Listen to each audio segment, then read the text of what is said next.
それでは1番をお選びいただいた方のリーディングを行っていきます。今回のテーマは、お相手の今のあなたに対するお気持ちについて見ていきます。よろしくお願いします。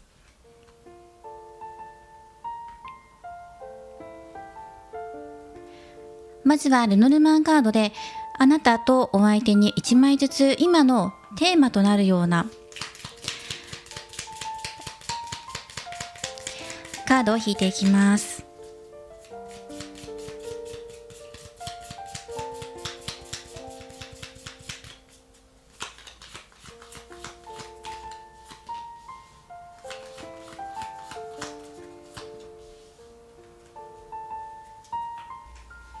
そしてこちらのラブオラクルからももらっていきます。あなたの方ではカマのカード、お相手は17番コウノトリのカードです。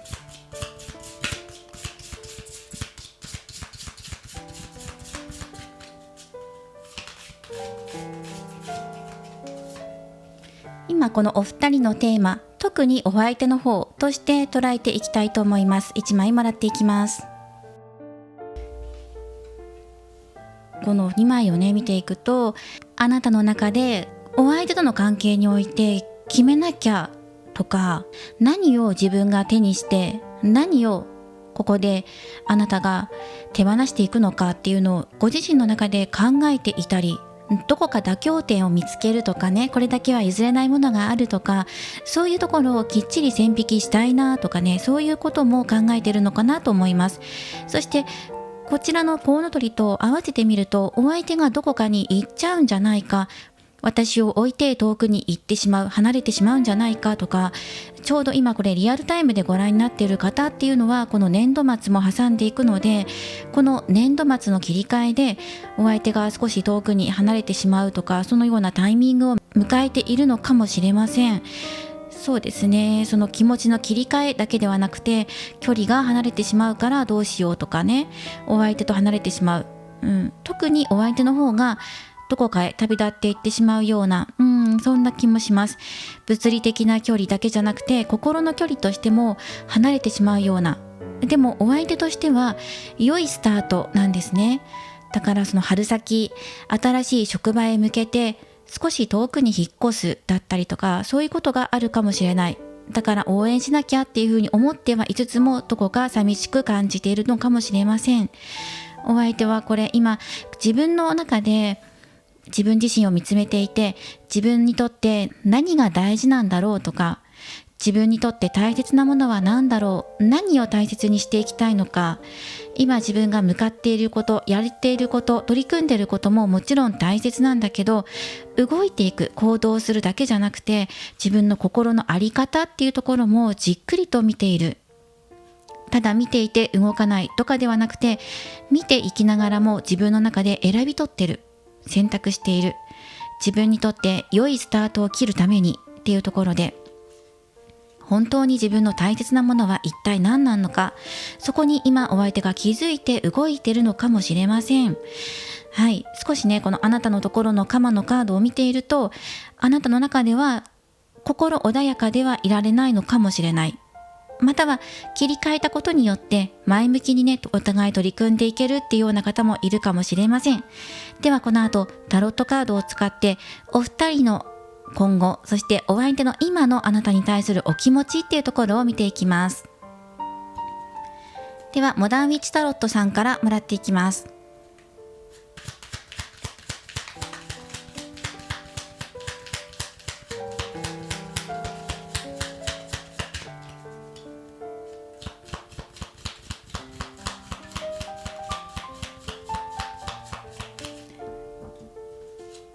はい、こちらもらっていくんですが、少しこのカードを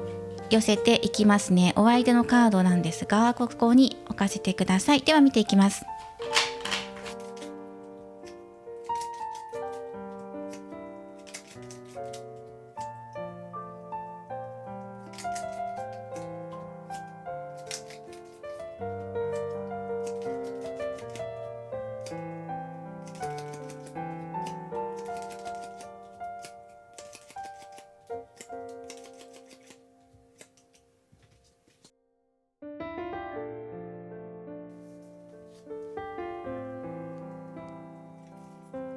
そうですね、やっぱり先ほども言った通り、お相手が少し離れてしまうとか、物理的な距離かもしれません。移動になってしまう、同じ職場じゃなくなっちゃうとか、そうですね、学校を卒業して新しい新社会人としてスタートするんだとかね、そういう、新しい生活っていうのが出てきていて、あなたにそんなに心配しないで大丈夫だよっていう風にお相手の方が教えてきてくれてると思います。ちょっと距離が離れちゃうとか、なかなかすぐに会えないとか、心の距離かもしれないですね。少し連絡取りづらくなるかもしれないんだけど、でもね、そんな中でもその日々の中に小さな幸せを見つけていくとか、そうですね、このお互いの、焦点として当てていきたいところに、このチャンスを逃してしまうとか、少しお相手が遠くなっちゃって退屈しちゃうっていうのがお互い入ってくるんですね。もちろんお相手の方もそのように感じるっていうのがあるんです。自分の今の現状とかも見ていると、幸先の良いスタートっていうのが入ってくるんですね。お相手の中で今目標に向かって新しく始めたことがあるとか、そのどこかに出かけるとかね、そういうこともあるかもしれないですね。自分が今このことに向かって夢中で走り抜けていきたいっていうような思いもありながら、でもあなたとの関係性のことも考えている。これは仕事の昇格とか、そうですね、転職とかね、留学とか、そういうことも入ってくるかもしれません。そうですね。で、自分の生活、仕事ってそういうところやっていきたいっていう思いもありながら、あなたとそれでもね、仲良くやっていきたいんだっていう思いもあるんですよ。自分がこのように生活スタート切っていくことに対して、あなたに寂しい思いをさせちゃうんじゃないかなとか、そしてあなたの中でも今自分の中で切り替えが必要だっていうふうに思っていたり、お相手を応援しなきゃだけど寂しいっていう気持ちを抱えていたりとか、そしてあなたの中でも何が自分にとって大切で、そして何を手放していくのかっていうところに今いるので、お相手も同じようにね、考えてるんですよ。あなたとの関係性について考えてる。できれば前向きに考えて、より良いものにしていきたい。どうすればもっと豊かになっていけるのかなっていうことも考えながら、でも自分の生活のことも今スタート切ってることもうまく成功させたいしっていうところで、そうですね、100% 全てあなたに今愛情を注ぐことができない現状ではあるんだけど、でもそんなに構えないで、心配しないでってちゃんと戻ってくるし、今一時的に離れていたとしてもまた戻ってくるからねっていうこともお相手の方のお気持ちとして出てきています。お相手が今成功をつかみ取るために頑張ってることがあるとするんだったら、ちゃんと結果を持ってあなたのところに帰ってくるよっていう風に入ってきています。離れてもね、2人は一緒だからねっていう風にお相手の方が伝えてきてくれてると思うんですよね。すごく純粋な気持ちで2人仲良くやってきたしって思ってますね。たとえ社会的立場があったとしても、それを乗り越えて2人の絆っていうのが育まれてきているんだっていうのをお相手の中で実感しています。だからあなたの方でも構えないでねっていう風に入ってるかなと思います。お相手のことを応援してる、だけど離れてしまうと寂しいなっていう気持ちもありますしね。ここがお相手もあなたも両方感じていることなんですよね。でもそれを乗り越えてちゃんとしっかりと戻ってくるし、そうですね、ここジャッジメントも入っています。そのために工夫するんじゃないかなっていうのもあるんです。離れちゃったけど連絡まめに取るよとかね。あとは今自分でやるべきことやってるんだけど、これしっかりと結果つかみ取って成功の報告とともにあなたのところへまた帰ってくるから、その時にまた一緒にね過ごそうとか、そういうこともあるかも。一時的に離れるとか連絡取りづらくなる時が出てくるんだけどね。でもそれは自分たちの豊かさへ向かっていること、流れていることっていうのはもう確実に起きているから、お相手がここでちゃんとね歩み寄ってくれる姿勢っていうのも持ってるんですよね。あなたに寂しい思いをさせないように、できる限りのことはするんだっていう風に出てきています。だから不安になったりもやもやしたりとかするときは、お相手との思い出っていうところに立ち返ってみてください。お相手もここすごく大切にしています。2人が出会ったばかりの頃とか、交際が始まった時の頃、思いが通じ合った時の純粋なお気持ちっていうところをお相手も思い出したりしながら頑張ってるし、あなたも何か不安に思うことがあったら、お相手との素敵な思い出っていうところに立ち返ってみてください。ここね、2人で共有している思い出とかがあると思います。あなたは何かすごく身構えている、これから連絡取れなくなるんじゃないかなとか、取りづらくなるんじゃないかな、会いづらくなるのかな、そのことに怯えていたりとか、考えていて動けなくなってしまったりとかしていますね。もうすでにね、離れているっていう方もいるかもしれない。お相手がどこか行っちゃったんじゃないかなとかね。でもこの人はね、帰ってきますよ。ちゃんとここにね、帰ってくるよっていうのがありますから。で、離れていないとしても、今その心の距離とかね、何か物理的にとか心理的に何かが働いているんだと思います。お相手の方もしっかりと考えているし、より良い打開策というか、離れていてもこういう風にしていけばいいよねとかね、そういうようなお気持ちっていうのもしっかり出ているので、お相手の方から働きかけっていうのが出てくると思います。それではアドバイスカードもね、もらっていきましょう。お相手がここ世界のカード出してるんですね。今動いていることや考えていること、そしてあなたに対する思いっていうのも全てはここにつながっていくんだっていうことを伝えてきてくれています。そのために自分は動いていくっていうのが出てきているので、何かアイディアを駆使しながら自分の中で模索するかもしれないんだけど、でもそれを乗り越えてね、こうやってやっていくんだっていう風に。そしてあなたへのアドバイスカード、等のカードです。あなたの中では今、そうですね、障害として今感じてることがすごくあったり、お相手との間で今自分の中で押し込めてきた思いとか何かあるんでしょうか。もう終わりにしなきゃいけないとか、かなりあなたの中で極端に考えているところがあるのかもしれない。それはあなたの事情にもよるかもしれない。本当にここの今出てきているカードであなたがピンとくることがある、今ね伝わってくるメッセージがあるかもしれませんね。自分の中で何か区切りをつけて、そしてまた自分の中で始めていかなきゃって思ってることを強く思ってることがある。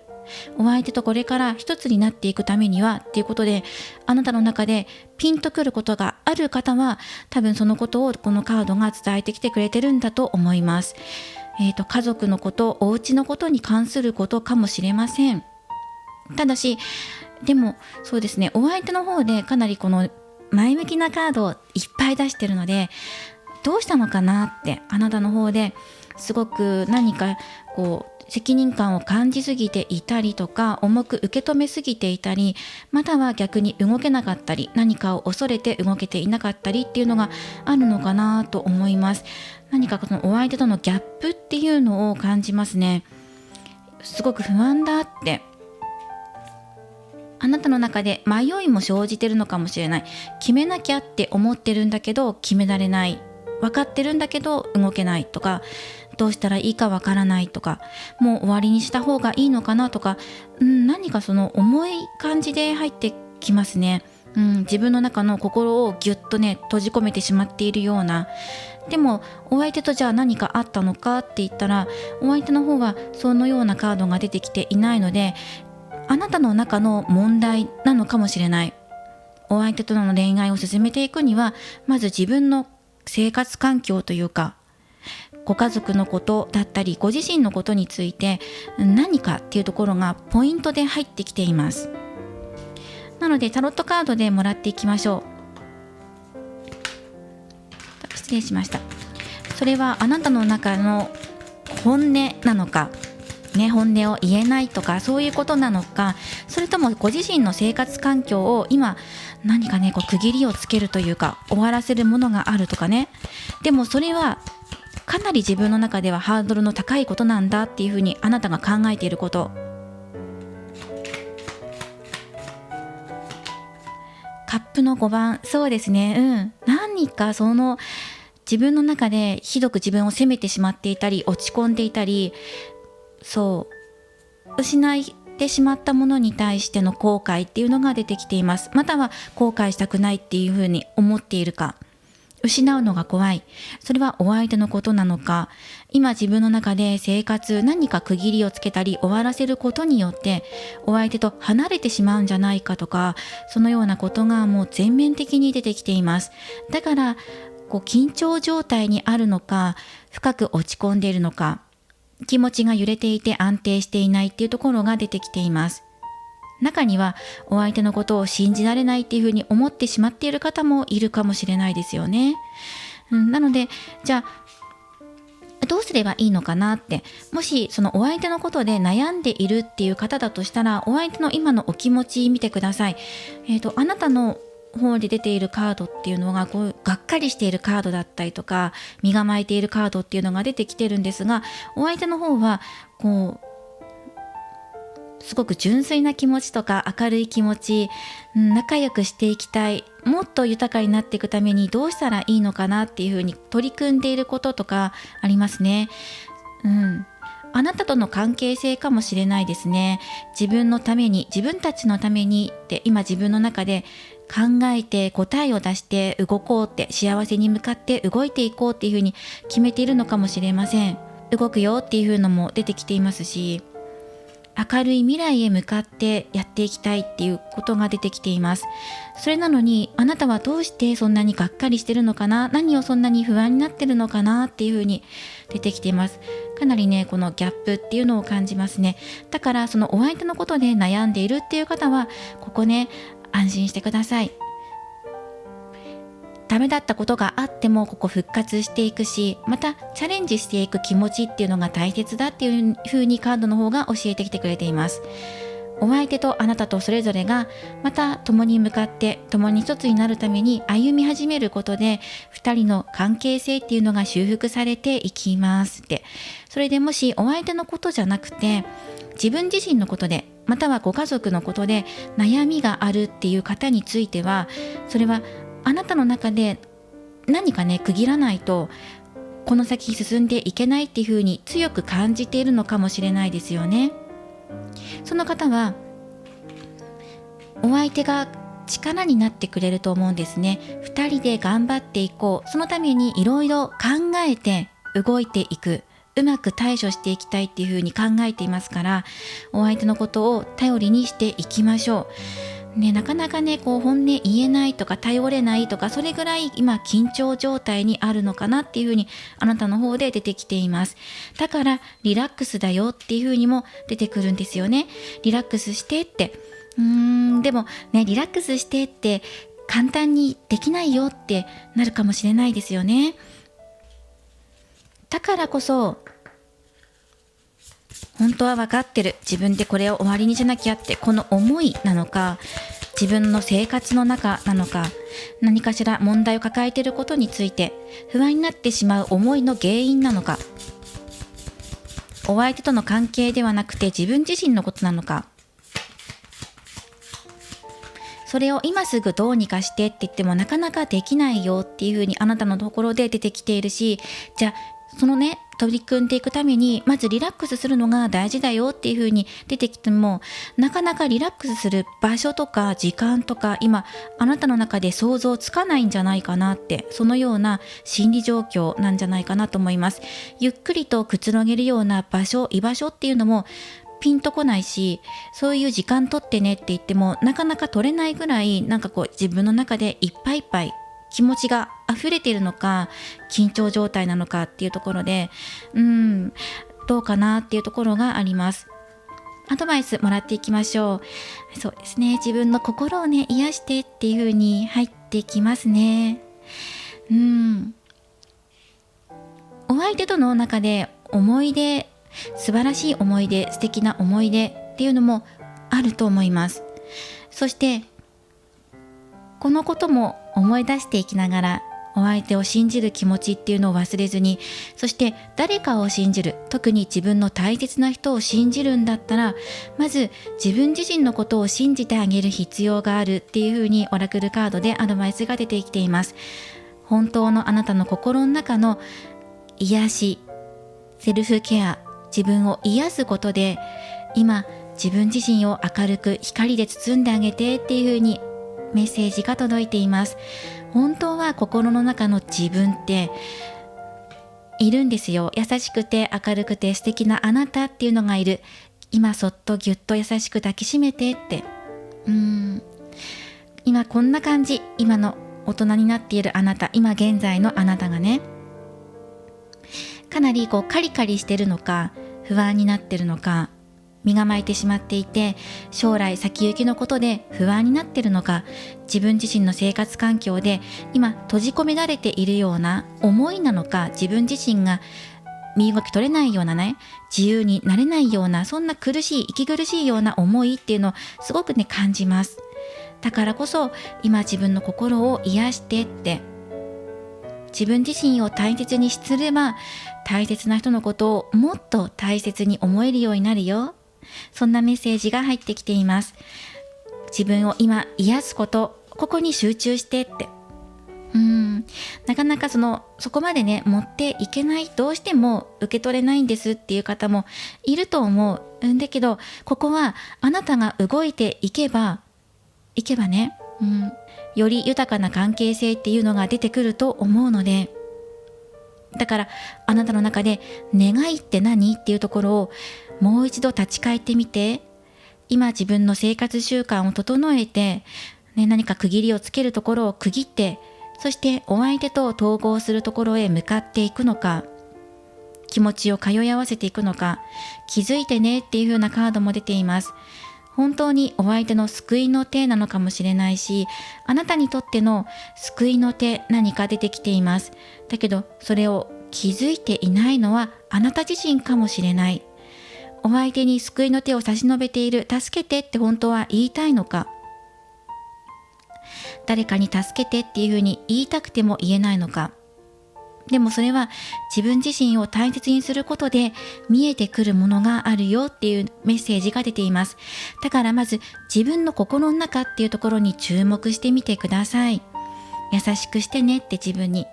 ゆっくりと寝る、休むとかね、そういうことで癒される人もいるし、楽しいことをするっていうことで癒されるって方もいるので、自分にとっての心地よさっていうところを追求してみてくださいっていうのが出てきていました。はい、このメッセージぜひお受け取りください。そしてお選びいただいたこちらのカードですね、ボイスです。このカードは発信する、声のカードだから、あなたの声を聞かせてっていうことですね。声に出してって、あなたの心の声は本当に眠ってるんじゃないかなって、本当はどうしたいとか言いたくても言えないのか、抑えているのか、それは人によって違うかもしれない。今自分の心の声をちゃんと聞いて。あなたは自分の心の中で何を発してる？それはもやもやすることとか不安なことでもいいんですよ。無理に前向きになろうっていうふうに思わなくてもいい。何かがっかりしてるとか嫌だなって思うことをそのまま素直に聞いてあげることも癒しの一つになります。自分を癒す方法の一つになります。だから今自分はこういうことを感じていて嫌だって思ってるとか、もやもやしてるとか、こういうことを誰かに言いたいけど言えない、そんな自分が嫌だとか、そういうところもすべて優しく抱きしめてくださいって。まずそこから始まっていきます。自分のことを抱きしめて、そうするとちゃんと答えっていうのがおのずと見えてきます。そんなことあるわけない、自分は誰も信じられないとか、自分のことを誰かに話しても変わらないかもっていうふうに思っているかもしれないけど、話さなくてもいい。でもどこかであなたは自分の心の声っていうのをどこかに発信していく必要があるんじゃないかなっていうのがこのボイスのカードです。しっかり受け止めた後はそれを発信していこう。お相手に直接言いたいことがあって、それをこらえている方はいずれ何かしらの形でお相手に伝える時が来るのかもしれないし、あとは自分の中で自分の心の声を受け止めて、また心の中で発生していくことで、それを繰り返し行っていくことで解消されていくかもしれない。いろんな声の出し方があるんです。実際に大きな声を出してストレス解消するとか、あと王様の耳はロバの耳じゃないけど、誰にも見えないところで自分の本音っていうところをわーって言って、それでね土で覆ってしまって自分の心をすべて吐き出す、誰にも見えないところでやるっていう方法もあるし、もう実際に誰かに分かる形で声で発信するのか、自分の声を違う形にして表していくのか、いろいろと発信の仕方がありますから、工夫してやってみてください。どうしてもアイディアが出てこないっていう方は、無理して声に出さなくてもいい。まずは自分の心の声を聞いてください。聞くっていうところからね、始めてください。かなりこのカード、周りのカードを見ていると、あなた自身が今自分の癒しが必要だし、あとは今抱えていることがかなりガチガチしたものなんじゃないかなっていうのを感じたので、すぐに解消されることじゃないかもしれない。だからまず聞くことから始めてみてください。自分のことをね、聞く。相手の話が入ってこないって方は、まず自分の声を聞く。それができたら、どんどんと世界を広げていって、周りの声を聞くとか自分が発信していくっていうところに持っていってみてください。今回はお相手が今あなたに対するお気持ちっていうところについて見ていきました。お相手はでもすごく良い流れとして持っていきたいっていうふうに感じています。ただしあなたの方が今お疲れというか、落ち込んでいること、自分の癒しが必要だっていうのが出てきているので、今ここをクリアしていくと統合へ向かって進みが早くなっていくのかなと思います。ぜひね、このお相手の前向きなエネルギーっていうところをあなたも照らされてください。自分自身を照らしてあげることも必要だけど、お相手のこの光に当ててもらう、お裾分けしてもらうってこともいいんじゃないかなと思います。これからもいろいろなリーディング動画を投稿していきますので、高評価やコメント、そしてチャンネル登録をよろしくお願いします。ではまた次回の動画でお会いしましょう。最後までご覧いただきありがとうございました。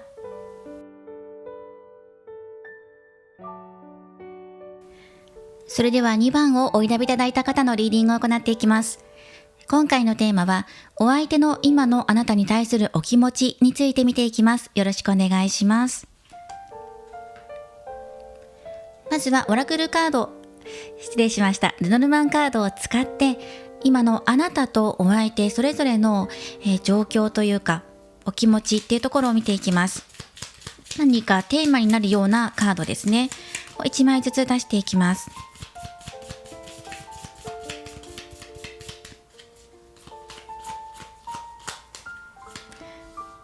はい。あなたの方で太陽、お相手の方でレターのカードが入っています。はい、ではラブオラクルからも1枚もらっていきましょう。お相手、そうですね、お二人、今いい感じなんじゃないかなという風に出てきていますね。なのでこのオラクルカードは今お二人のちょうど中間点、二人にとっての共通していることで1枚もらっていこうと思います。いいですね。すごくラブラブなカード、仲良しのカードが入ってきました。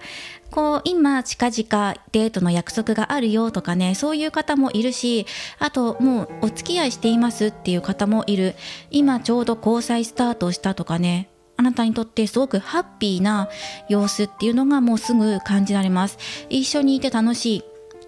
お付き合いしていないんだけど、こうやって一緒にいる時がすごく自分にとってハッピーなんだっていう風にあなたが今感じていたりとか、まさに恋していますっていうのが伝わってきます。一緒にいるとドキドキもするし、安らかだし、まるで2人がこうやって手を取り合ってダンスしたり、音楽を聴いたり、お食事を楽しんだり、景色を見て綺麗だねとかって言い合えるような、そんな素敵な仲なんだっていうのが伝わってきます。お相手の方もあなたに何か伝えたいことがあるっていう風に手紙のカード出てきています。まさに今告白しようってお相手が思っていたり伝えたいっていうことなんで、またはあなたからの告白を受け取ったとかね、それで今2人がこのように寄り添っているというか、ぎゅっとね手をつなぎ合ってダンス始めていますっていうようなのがね入ってくるから、今すごくいい流れなんじゃないかなっていうのが伝わってきます。はい、どうだろう。一緒にいる時間大切にしているよっていうねのが入ってくるんですね。早速なんですが、タロットカードでお相手のお気持ちっていうところを見ていこうと思います。ですね、今ちょっと画角結構使うので一度ねカードを寄せていきますね。ではこれで見ていきましょう。もう一緒にいて楽しくて、一緒にいたくてっていうのが伝わってきます。またお相手も同じように思ってくれてるっていうのを実感してるんじゃないかなって思うんです。それはいつも一緒にいられないかもしれないけど、でも2人でいる時間とか2人で過ごす時間がすごく大切だってお互い思えてるっていうのをお互い実感しているような、そんな気持ちが入ってきます。では、お相手の今のあなたに対するお気持ちで見ていきます。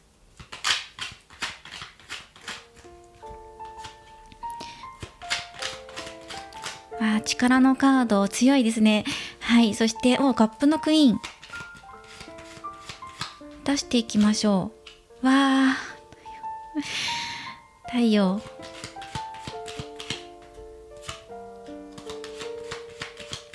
ワンドの6番、ハーミット、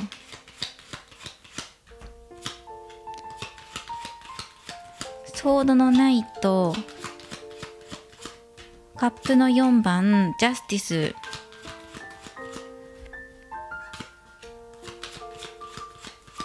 でカップの7番と、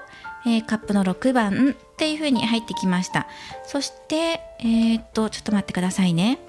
カードを一度整理していきましょう。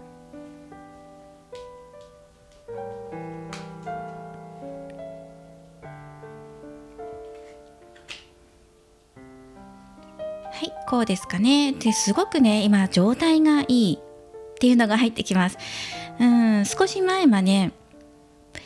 離れていたりとか、仕事が忙しくてなかなか会えなかったとか、ちょっと暗かったんですよね。お相手の中で自分の中で考え事があったんだけど、もうそこから抜け出して今あなたと一緒にいることによって自分の気持ちが安定していたりとか、そして2人でいることの意味について分かったよとかね、そういう明るい気持ちが入ってきています。今まではずっと一人で抱え込んできたんだけど、だからあなたと一緒にいることで何かを知ったのかもしれない。明るくなる気持ちが伝わってくるだけじゃなくて、そのあなたのその太陽っていうところであなたに照らされて一緒に喜ぶことによって、愛ってこういうものなんだってことを知ったのかもしれないし、あと今まで落ち込んでいたものが照らされたのかもしれない。それでパッとね明るくなれたとか、何か共にいてこういうことなんだっていうことを知ったんじゃないかっていうのが入ってきます。すごくね明るい今すごくお相手が。そしてあなたのことでこれから向かっていきたい、掴み取っていきたいものがある。今まだ交際していないっていう方だとしたら、交際っていうところに向けて進んでいくんじゃないかなっていうのが出てきていますし、もし今交際されてる、もうまさにね今こんな感じで今2人でいる時間楽しいんですっていう方は、すごくお相手も温かい気持ちっていうのが出てきているので、そこから先あなたを守っていきたいとか、何かね自分の中で決めたことっていうのがあって、それに向かってやっていくんだっていうのが流れとして出てきています。でこうやって流れていく中で途中ね悩んだりとか模索したりとかっていうのも出てくるんだけど、その出てくるたびにあなたとのこの思い出というか、今現在過ごしていることを振り返りながら、そのお気持ちとかこの時感じた気持ちとか、あと今本当に自分の中で大事だって思っているあなたの存在についてしっかりとこれを胸に刻んで、そして途中で迷うことがあってもそれを振り切って自分で進んでいくんだっていうような流れが出てきています。でもそうですね、何か悩ませるようなことも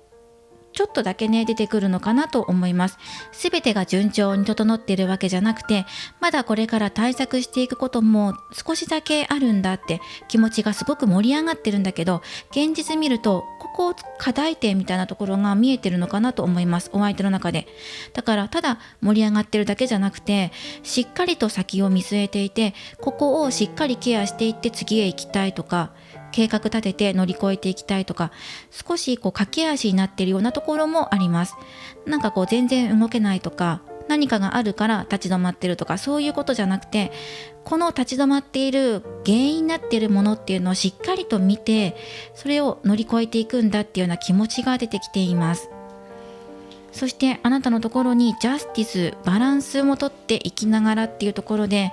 ここちょっとだけ気になるかなって、個人的に私が今思ったんですね。あなたの中で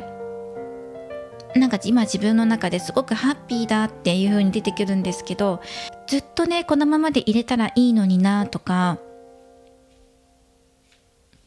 あとは今その現実を見て、お互いの2人だけのねこのムードっていうのがすごくいいんだけど、でも現実世界、何か自分の中で迷いとか悩みとか選択肢が多くあった時に、ちゃんと決めていかなきゃなっていう風な気持ちもあるんです。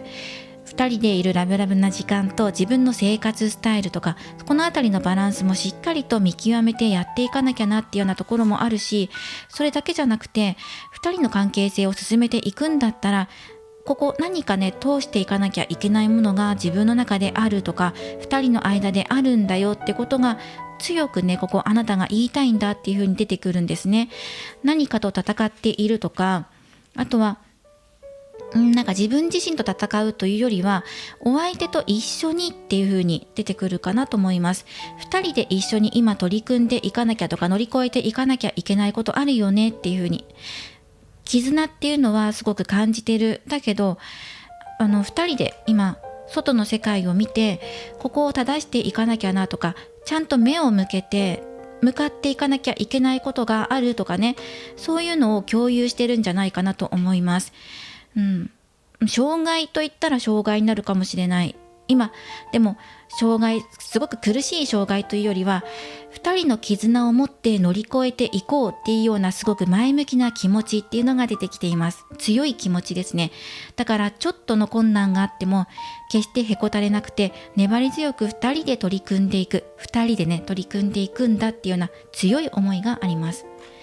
でも2人で乗り越えていくっていう気持ちはあるんだけど、それぞれが動くっていうのが出てくるかなと思います。どちらかが動くとかじゃなくて、あと2人で同じ目標に向かって動くのもそうなんだけど、お相手はお相手で動くことがあって、あなたはあなたで動くことがあって、それぞれが解決することがある、正していくことがある、向かっていくことがある。それは結果的には同じ目的へ向かってっていうところで、何かねそれぞれの今取り組んでいくこと、乗り越えていくことがあるんじゃないかなっていうのがあります。どうでしょうか。だけどどんな時でもね、お互いの思い合ってる気持ちっていうのを実感してる今この気持ちねを絶対忘れないでっていう風に出てくるんですね。これから先いろんな試練がもしあったとしても、決してそのお相手を信じる気持ちだけは忘れずにいてくださいって、この気持ちだよっていうのがすごく強く入ってきますね。なんか不安になっちゃったりとかすると、涙が出やすかったりとか、自分の決めたことにぐらつきやすくなっちゃったりとか、自分に自信が持てなくなっちゃったりするかもしれないんですが、そういう時ほど今そのお相手と過ごしているこの時間とか、2人で共有していることを深くね胸に刻んで忘れないでおいてっていう風に出てきています。優しく寄り添ってくれる今のこの時間ね、今この気持ち、お相手とあなたのこの気持ちですよ。ここを大切にしてって、何か掴み取りたいものがあるってお相手の中で勝利のカードがここで出てきているので、あなたと一緒に乗り越えていきたいんだって、もう後ろは振り返らずに進んでいくだけなんだっていうね、すごくねスピードとか力強さっていうのが出てきていますね。はい。何かあった時は2人で協力して乗り越えていきましょう。ではアドバイスカードもらっていきます。少し気になったのがあなたのところのジャスティス。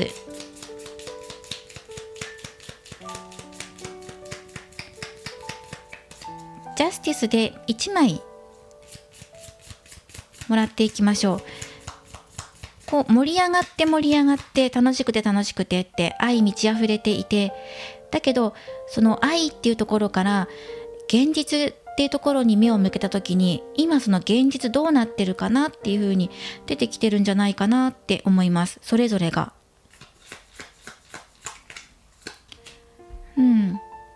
ガーデンですね。人脈を広げる、あとお食事をするとか五感とかにも関わってくるカードです。なかなか会えなかったりとかもするのかな。気持ちは一緒なんだけど、デートする時間が今持てていないとか、チャンスが巡ってこないとか、あとは好きな時に会えないとかね、会いたい時に会えないとか、そういう何かあるのかもしれませんね。お相手が連絡待ってるよっていうのも入ってくるし、そうですね。あなたの方でもなんかこう釣り合い取れるようにっていうのを考えながら、なんかどこかね、頭の中ではお互いそれぞれお互いのことを考えているんだけど、でもそれがうまくこう現実化していけないようなところがあるみたいなのが入ってきます。仕事していてもお相手のことを考えていて仕事が手につかないとか、あとは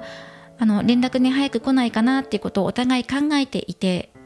時間が過ぎていくとか、すごく一緒にいて楽しい、もうこのことでいっぱいいっぱい、でもこの溢れる気持ちでねいっぱいいっぱいっていうのが出てくるし、現実どうかなっていうのが出てきます。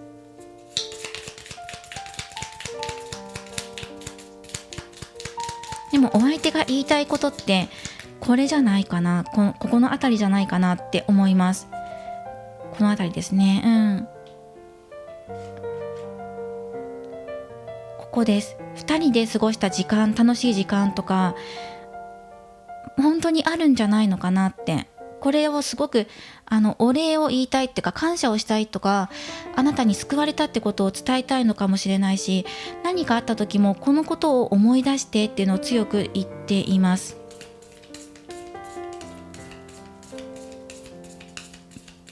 すぐに会えないけど、でも会えない時こそこの会えてる時のこの楽しかったことを思い出してって、このことを強くね思っていて、そうですね。子供のカードは新しい始まりも表しています。なので、本当に今これから交際が始まるとかそういう方もいると思うし、もうすでに始まっている方や交際されていない方でも迷いとか不安とか頭の中でもくもくしていることがこれから出てきたとしても、そこに惑わされずに2人のね純粋な気持ちっていうところをしっかりと思い出す、心に留めといてって、明るさは失わないでっていうことと、やっぱりここかな、現実目を向けることが今お互いあるのかなって。だから相手の気持ちが見えなくて不安とか、あとお相手がこう他に好きな人がいるんじゃないかっていう風に不安になるっていうよりは、お相手と一緒にいてすごく嬉しい楽しいっていうのがあるんだけど、それとまた別にね、現実世界に戻った時にお互い見据えていかなきゃいけないことがあるんじゃないかなっていうのが出てきています。そうですね。自分たちの中で本当に大切なもの、価値のあるものっていうのをしっかりと何かっていうのを知るっていうこともそうなんですけど、いやでもね、なんかこう2人の時間、甘い時間がここにあって、ここに没頭しているような、没頭というか夢中になっているような気がするんですよ。夢中になっていて、現実今どうなってるみたいな、そんなね、今こう思い出に浸っていて、すごくねこの気持ち大切にしたいとか溢れてくるこの明るい気持ち、優しい気持ち、これでもう満たされていてすごく幸せって、お相手と一緒にいて楽しいとか、そういう気持ちですっごく今満たされていて、でも待ってって、待ってって、2人で一緒にいてすごく楽しいっていうのは伝わってくるんだけど、ここどうなってるかなって、現実っていうところを見た時に、何かこう目を背けているところが実はあるんじゃないかっていうのが隠れてるんじゃないかなと思うんです。お相手もね、あなたのこと好きで思い合ってるんですよ。でそれで新しく始まるワクワクする気持ち、お互いの純粋に愛し合ってるっていう実感できてる思い、実感、それも今すごく溢れているんだけど、今でもこの世界に浸っていたいというか、そういうところもあるんだけど、すごく素敵なことなんだけど、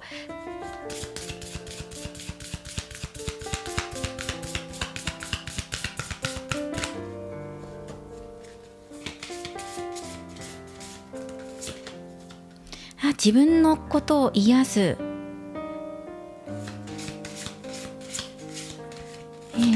インナーチャイルドに働きかける。そしてセクシュアリティ、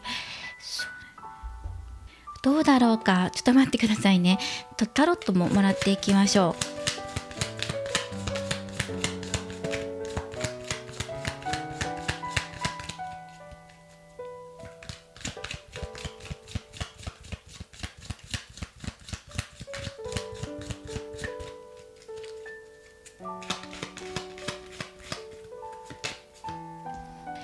女帝のカードですね。そうですね。もうここ硬いですね。出ました。セクシュアリティと女帝のカード。そうですね。なんだろうな、あなたが、今現実世界のことを考えている時とお相手と一緒にいる時のあなたって全く違うんじゃないかっていうのが入ってきています。お相手と一緒にいる時の方が自然体のあなた、癒されているあなた、癒し合っているお互い2人っていうのが入ってきていて、でも一旦2人だけの関係性から外に出た時にキリッとしなきゃいけないというか、自分これやらなきゃいけない責任感とかっていうのが急に芽生えてきて、ガラッと変わって、恋愛モードから仕事モードというかね、プライベートモードから、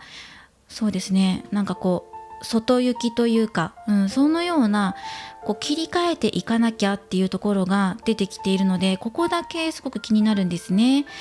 だから現実的に向き合っていくことっていうのも先ほどお伝えした通りあると思うんだけど、そこであなたが鎧をまとってしまうというか、なんかね、自分に自信がないとかそういうことではないと思うんですよ。お相手と一緒にいる時に自然体の自分に慣れて癒されるっていうのが入ってくるから、そこから抜けた時になんかひどいずしっとした重りを自分の中で背負っているような、そんな気がしました。だからそのお相手の前では裸の自分になって、身軽になって、心からお互い愛し合えるような、そんな楽しい時間を今過ごしているっていうのが入ってきています。なかなかね、会えないかもしれないとか、連絡待ってるとか、そういうこともあるかもしれないけど、でもこの気持ちってすごく大切にしたいって、だから大切にしていいよっていうのがありますよ。それでいいよっていう風に入ってきました。その気持ち大切にしててっていうのがね、いっぱい入ってくるんですよ。だから初めはね、現実見えていないことあるのかなって思ったんですけど、それも確かにあるんだって、それも確かにあるんだけど、でもだからこそ自分たちの中のね、関係性において価値のあるものっていうのが見えてきてるんじゃないのかなっていうのが出てます。ちょっと説明がね難しくてすみません。2人がすごくラブラブで周り見えていないんじゃないっていうところもあるのかなって思ったんですね。はい。なんですが、こうやってカードを出していると見えていなくていいじゃないっていう風に出てくるんですよ。それでいいんだって、それが自分の心を癒すことにつながるんだって、自分の本当のインナーチャイルドっていうところを癒すことにつながっているんだって、お互いがねそれにつながってるんですよって、2人で一つっていう風に感じてくださいって。だからこれから何か2人で取り組んでいく、何かあったとしても2人で取り組んでいくんだっていうことを忘れないでくださいって。2人で一つっていうワードですね。手を取り合って自分一人で抱え込みすぎなくていいよって、お相手もあなたもです。二人で一緒に乗り越えていくんだっていうようなお気持ちでこれから取り組んでいきましょうって。だから自分に自信がないとか愛されていないんじゃないかとかじゃなくて、あなたはもう十分自分を愛してるし、お相手のことも愛してるし、愛ももらってるしって、愛されているしっていうことで、素敵ですよ。本当にもうお互いのことしか見えなくていいっていう風に出てきています。もうそれぐらいでいいんだっていう風に思ってくださいっていうのがアドバイスカードで出てきているんですよ。それが本当の自分の魅力開花へつながっていくんだっていうことです。はい。というよりね、素晴らしいなと思いました。それでいいんだよって、今あなたがやってることそれでいいんだって、今楽しい、これがそれだけでいいんだっていう風に入ってくるんです。本当にそれだけでいいのっていう風にって思った方もいるかもしれないけど、それでいいっていう風に入ってきています。どうしても不安だわっていう方は、それすらもお相手と共有していきましょうって。入りましたね。で、その現実何かある、なんかね、目を向けていかなきゃいけない、乗り越えていかなきゃいけないことがあるんじゃないかっていうことでピンときた方は、そこすらもね、お相手と一緒に乗り越えていくんだっていうことです。このカードたちが今一番言いたいことっていうのは、あなたとお相手がつながっていることによって、本当の自分自身、そしてお相手もね、お相手自身の心を癒すことにつながっているんだっていうこと、それがお互いの魅力開花へつながっている、お互い一緒に揃っていることでっていうことでね、素晴らしいですよ。この2人のご縁とかそういうこともしっかりとこれから確認し合っていくんだっていうふうにね、素晴らしい結果になっています。では、お選びいただいたこちらのカード、ファイトのカードですね。こちらからのメッセージ。これね、そのファイトなので、頑張れとか、あと今、取り組んでいくこと、取り組んでいることに対しても、前向きに背中を押してくれていること。そうですね、そのような意味合いもあります。もしあなたが本当に現実で何か重い責任感を感じることがあったりとか、お相手と一緒にいる時とはまた違う自分に対して何かしらの障害を感じてるんだったら、そこに対して取り組む、その姿勢はとても大事だよってことも教えてくれてるし、そしてお相手と2人だけの時間、これを大切にしたいって思っている、これもすごくいい、取り組んでいって頑張ってねっていう風に応援してくれてるカードです。ファイト、頑張れって応援しています。でもね、あなたが今ひどく辛いとか、お相手が辛い、離れているとかではなくて、2人がこうやって寄り添っている、これが今すべてっていう風に思っていていいよっていう風に出てきました。あとはところどころ気になるなっていうね、このポイントっていうところを押さえて、今ここに全集中してもいいんじゃないかってぐらいね、それが本当のあなたの魅力、十分愛されているっていう実感することが今一番大事だよっていう風に出てきたので、これを今お受け取りください。今回はお相手が今あなたに対してどう思っているのかっていうところを見ていきました。今お互いがお互いを愛し合う、これが一番大事なんだってことをお相手は伝えてきてくれています。お相手の言いたいこと、本当に純粋なるお互いのインナーチャイルドの統合っていうところですね、ここを伝えてきてくれました。これからも様々なリーディング動画を投稿していきます。よろしかったら高評価やコメント、そしてチャンネル登録をよろしくお願いします。ではまた次回の動画でお会いしましょう。最後までご覧いただきありがとうございました。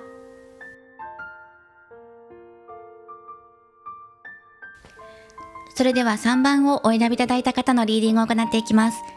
今回のテーマは、お相手の今のあなたに対するお気持ちについて見ていきます。よろしくお願いします。まずはルノルマンカードからあなたとお相手に1枚ずつ出していきます。今の状況というか、お相手、あなたそれぞれのコンディションっていうところで1枚ずつもらっていきます。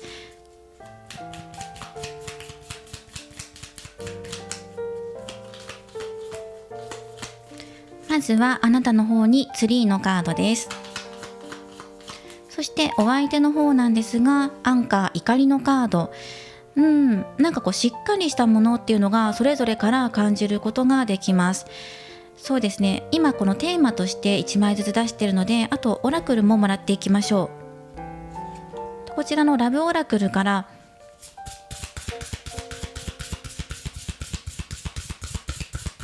そうですね、このそうですね、2人の間をつなぐものとして1枚もらった方がいいかなと思います。2人の間をつなぐもの、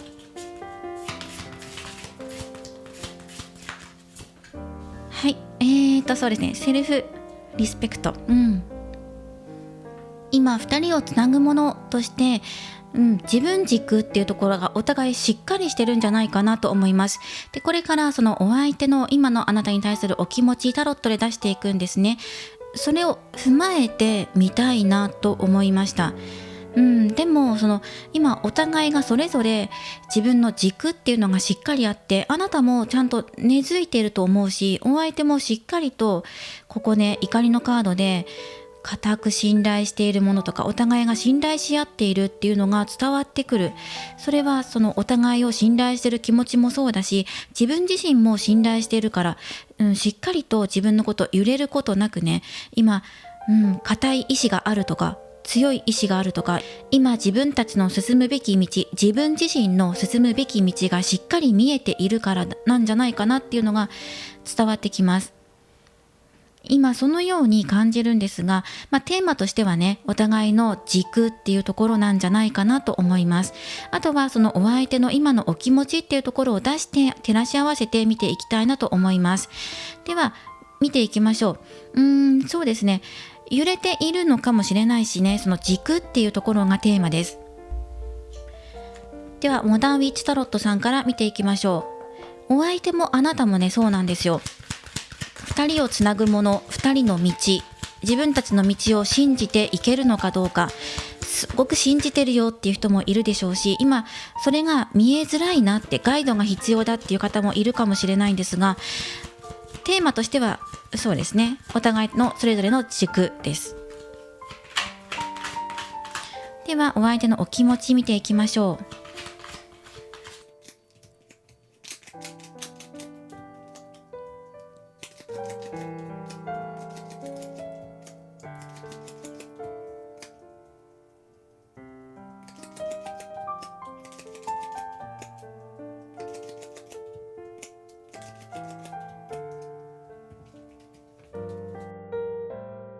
はい、出ましたね。少しカードを見やすいように整理します。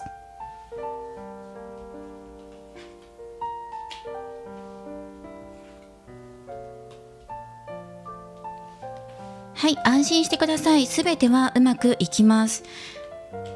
とメッセージがね入っています。このモダンウィッチタロットさんは、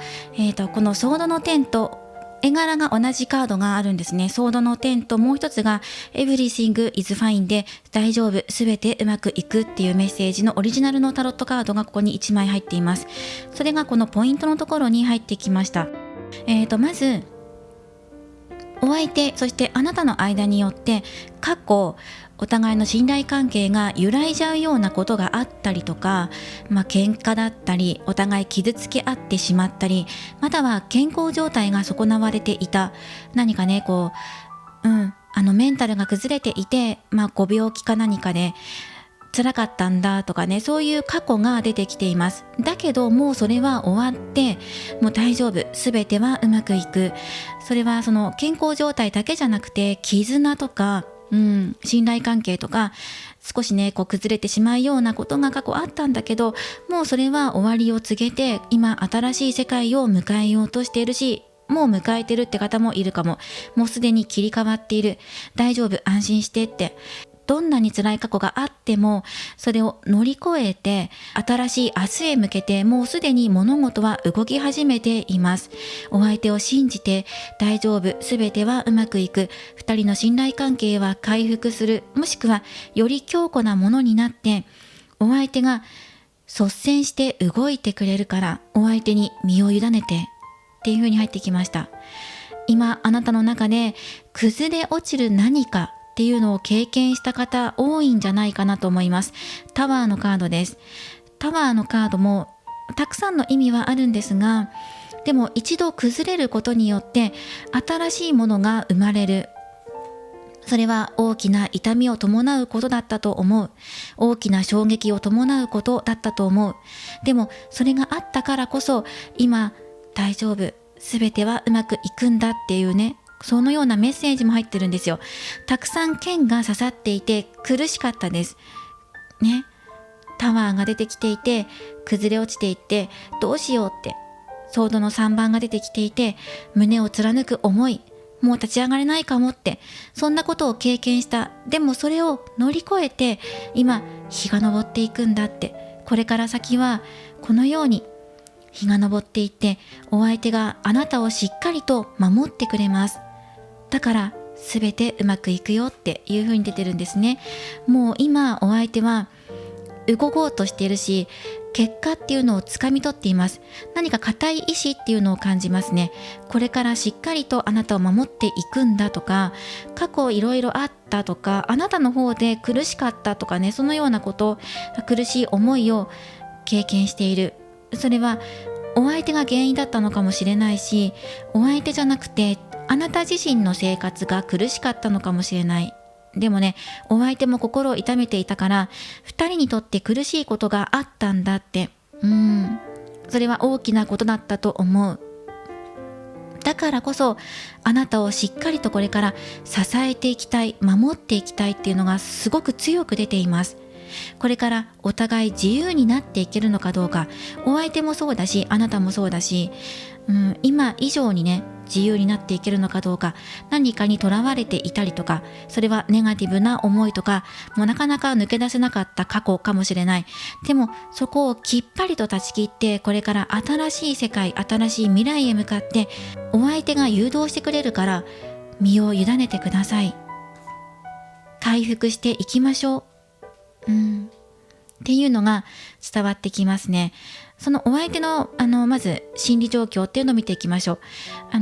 潜在意識はラバーズで、潜在意識にペンタクル7番が入っていますから、よりいいものにしていくために、より2人の関係を豊かなものにしていくためにどうしたらいいのかなっていうのを考えています。考えてる。これ潜在意識だから、お相手が意識していないかもしれないけど、でもこれもうすでに出てきてるんじゃないかなと思います。今までどうしたらいいんだろうって模索してきたことが、ようやくここでどうすればいいっていう結果がちゃんと見えてきたから、これに対して動いていこうっていうふうに思えて、ここから先よりしっかりしたものになっていきます。だから安心してください。不透明だったとか見えなかったとか、よくわからないってものがよくわかるようになっていきます。クリアになっていくんだって。そして気持ちがすごくストンって軽くなるよっていうふうに言われています。で、これがあったから、流すものはすべて流し切りました。落ちるものはすべて落ちました。これはすべて新しい世界へ行くための、これはね、今新しい世界へ連れて行かなくてもよかったものなんです。不要なものがここですべて流れ落ちて、あなたの軸からいらないものは削ぎ落とされて、そしてあなたは今光が当たっています。そしてもうすでにここ見えていますよね。このガイドとともにもう向かっていくんです。自分軸っていうのをしっかり取り戻すことができました。そのようなメッセージとしてお受け取りください。すごく辛かったですよね。苦しかったんだって。そこには複雑な関係とか、いろんな思いが交差していたかもしれない。いろいろと考えすぎていて、心にブレーキをかけていたとか、逆でね、暴走しちゃって何か崩れてしまったものがあった。そんなことがあったかもしれない。だけど、でもね、これからしっかりと新しい世界っていうのが生まれてくるんだって、お相手の力によってね、この人が導いてくれる可能性がすごく強いですね。あなたの痛みを取り除いてくれる。大丈夫、もう心配いらないよ。これから2人で手を取り合っていきましょうっていうことで、もう複雑な関係とか、その入り組んでいた方っていうのはね、そこにとらわれることもないよっていうことで出てきています。お相手がもうそこから抜け出したいっていうふうに考えているからです。そして考えるだけじゃなくて動くんですよね。この人しっかりと実りのあるものにしていきますっていうふうにね、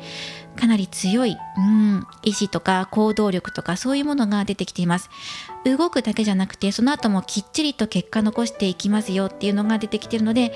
安心してこの人に身を任せてください。このように出てきました。で、それはそのお相手との間で起きたこと、関係性どうしようかなとか、2人の間でなんかこうね、ショックなことがあったことなのかもしれないしね。でもそれは2人にとって新しい世界へ行くためにはもう必要じゃなかったものが流れていったんだって。痛かった、苦しかった。だけどこの傷は回復します。体の傷、思い出してください。あなたは転びました。膝をすりむいて傷が出ました。出血しました。で、絆創膏を貼って、そして回復しました。中には3針縫ったよっていう方もいるかもしれない。それぐらい深い傷、突然起きた出来事っていうのがあったかもしれない。でも、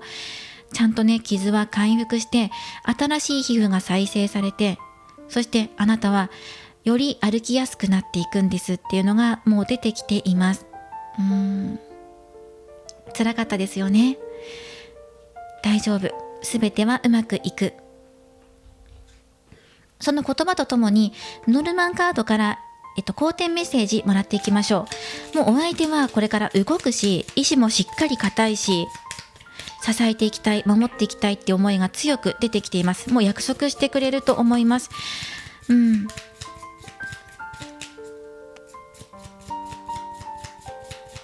だからもう一度お相手を信じてみてというふうに入ってきました。そしてあなたへの好転メッセージとしてアドバイスをもらっていきます。コウノトリです。幸せへ向かって動きましょう。羽ばたきましょう。身軽になって、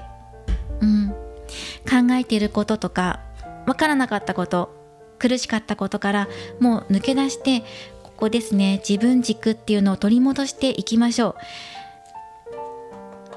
それはお相手と一緒に作り出していくのかもしれないし、お相手が導いてくれるのかもしれません。それによってあなたは自分の行くべきところ、新しい明日、新しい未来に向かってもう動くことができるよっていうのが伝わってきます。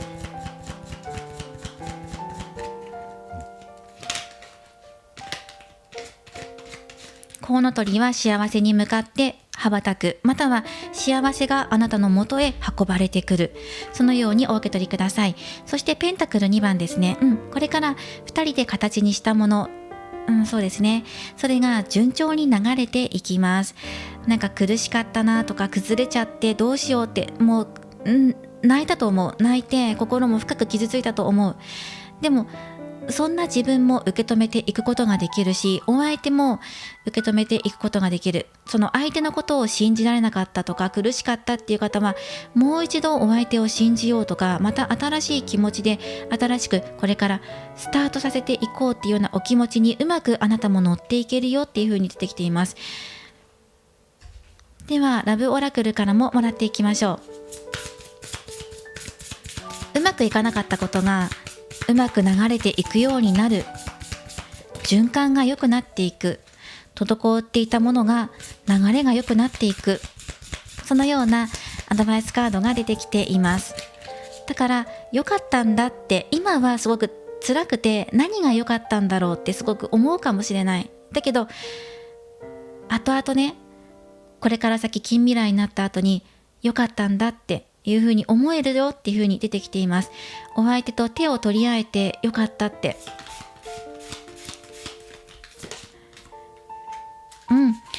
庭師のカードですね。あなたの豊かな畑、花畑とかをね、耕して作り出していく、生み出していくのはあなた次第、あなたなんだよって、これはあなたの心の中のお庭を表しています。このお庭の木ね、木を育んだりとか、草花、どんなものを植えたり、あなたが水やりをしたり、土を耕したり、どんな栄養を与えていきますかって、自分の心のお庭として考えてください。今何色で満たしたいですか？どんな花を咲かせたいですか？あなたの心の庭はどんな季節を迎えようとしていますか？冬は終わって、この絵のように今花が咲く暖かい季節を迎えています。もうすでに迎えてるんですよ。だからこの豊かな大地に、あとはあなたが色付けをしていくんです。自分の好みで、自分らしく、あなたの好きなものを植えて、好きな色合いのお庭にしていきましょう。彩りをね、つけていきましょうっていうね、メッセージも入っています。だからあなたがもう暗いところから抜け出して、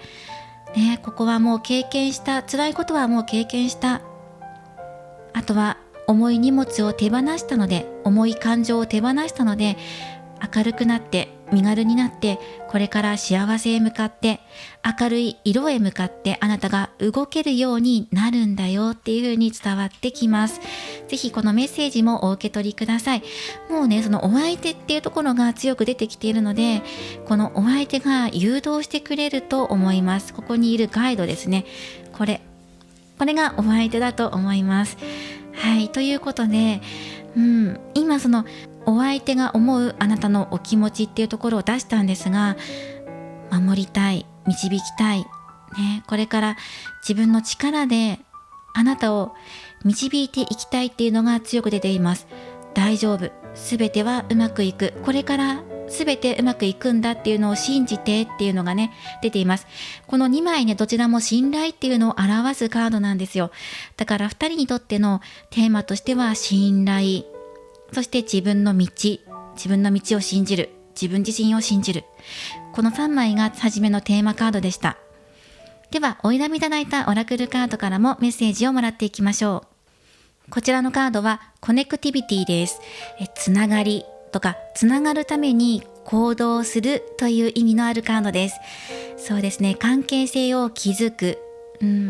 相手を思いやって相手とつながるためにあなたが今動いていくんだよっていうのを教えてきてくれているカード。そしてこのカードもね、少し似ていますよね。あなたが動き始めるこの道へ向かって自分のこの輝かしい道がもうあるんですよね。ここにあって、あなたに光が当たっていて、ここに向かってあなたが動く。それはお相手とのつながり、これを信じて動くんじゃないかなっていうのがこの2枚のカードからのメッセージで伝わってきます。すごく苦しかったね、そんな過去が出ている。今の現状もね、すごく辛いとかっていうのも出てるんだけど、このカードがすごく大切なことを教えています。大丈夫、すべてはうまくいく。これを信じて、今そのね、アドバイスも出てきたので、暗い色から明るい色に塗り替えてみてくださいって。で、実際にどういうことすればいいのかなって言ったら、例えば明るい色のお洋服を着るとか、メイクを少し明るめにしてみるとか、あとはもう自由帳に明るい色で絵を描くとかね、そういうこともいいと思います。ぜひカラーを取り入れてみてください。はい、では3番さん、お相手の今あなたに対するお気持ちや、あとメッセージ性がすごく強かったですね。ぜひお受け取りください。これからもいろいろなリーディング動画を投稿していきますので、よろしかったら高評価やコメント、そしてチャンネル登録をよろしくお願いします。ではまた次回の動画でお会いしましょう。最後までご覧いただきありがとうございました。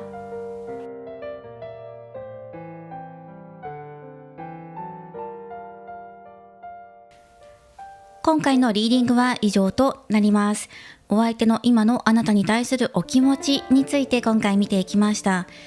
選択肢はこちらのザ・ヒップホップ・クイーンズ・オラクルデック、こちらからもらっています。はい、今回ね、このシリーズをしばらく選択肢として使っていこうかなと思っています。で、いろんなそのヒップホップなので、そうですね、ヒップホップや R&B も入っていると思いますの、歌姫たちがオラクルカードになったデッキとなっています。今回は1番はアンジー・マルティネス、2番がレディ・オブ・レイジ、3番がラーディガということで、3人の歌姫を選択肢に使わせていただきました。ではでは早速ですが、モダンウィッチタロットさんから今回プチ占いで3択やっていこうと思います。テーマとしては、お相手とよりね、2人の仲を近づいていくために、より深めていくための好転メッセージとしてお受け取りください。3択でもらっていきます。